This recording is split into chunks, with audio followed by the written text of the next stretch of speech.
Hi, I'm Laurel. And I'm Meredith. We're environmental engineering juniors. And this is our video for Mini Project1. Yes. For this project, the design challenge was to design and construct a model that included 3 pegs and 3 holes such that the 2 pieces fit together while also conforming to the design constraints for size. Okay, so this is our rough flow chart of how long it took us to do the major steps to complete this project, starting with the rough individual designs, about 5 minutes. Then we joined our designs to come up with the Foffle. Then we picked the program, which was Tinkercad, to do our digital designs in. It took us about an hour to learn how to do that correctly. Then dropped it into Craftware, proceeding to our first trial of 3D printing. And then 5 trials later was an adventure. We ended up having to split the designs up and printing the 2 pieces separately, which allowed us to successfully print our last model, totaling about 3 hours printing. And we had to sand it a bit as well, leading to logo and video creation, the step we're at now, which is why the time is not filled in. So this is my design for Mini Project1. It's just a square that fit the size constraints by being 1.5 inches by 1.5 inches in length and width, and in height it was 0.3 of an inch, and then it just had 3 cylindrical pegs and then 3 holes to match in the other piece.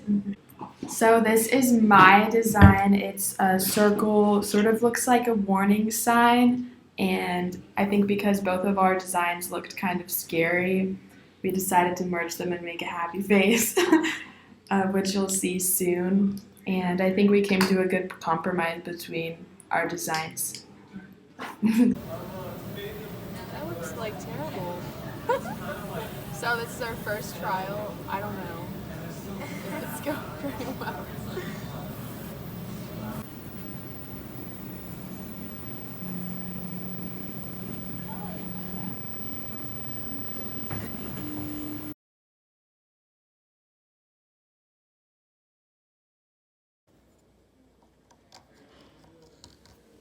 Okay, so for the roadblocks or obstacles that we faced in this project, when it came to actually printing the 2 pieces that were supposed to fit together, the material from the 3D printer ended up being really wispy, and it wasn't sticking to the printing bed very well, and so it wasn't creating a base for the rest of the design, and halfway through the printing we would end up with just a ball of the 3D printing material.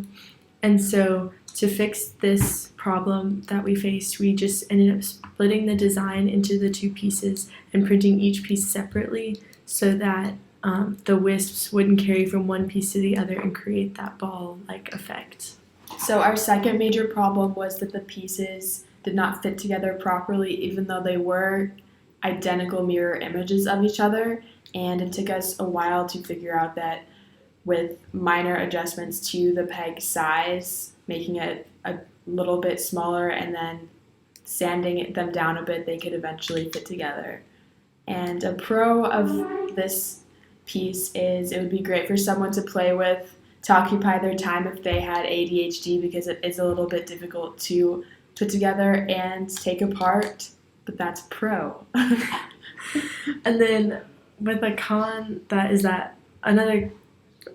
a con of that, like going off of that, is that our pieces didn't fit so well together, and we are still kind of questioning why that happened, because they were exact copies, and in Tinkercad the pegs we just turned into holes through processes in the program, and so why they didn't exactly fit together is still a mystery. As a part of our assessment, like we said, the pieces, they're not loose at all, they fit tightly together, and then like Laurel said, with some sanding we were able to kind of fix the minor problem. On this project, we learned that it takes a lot of time and effort to construct even minor things that's around us all the time, so we respect that. And we also learned that the slightest adjustments can have a really big impact, and they often take the most time to try to figure out.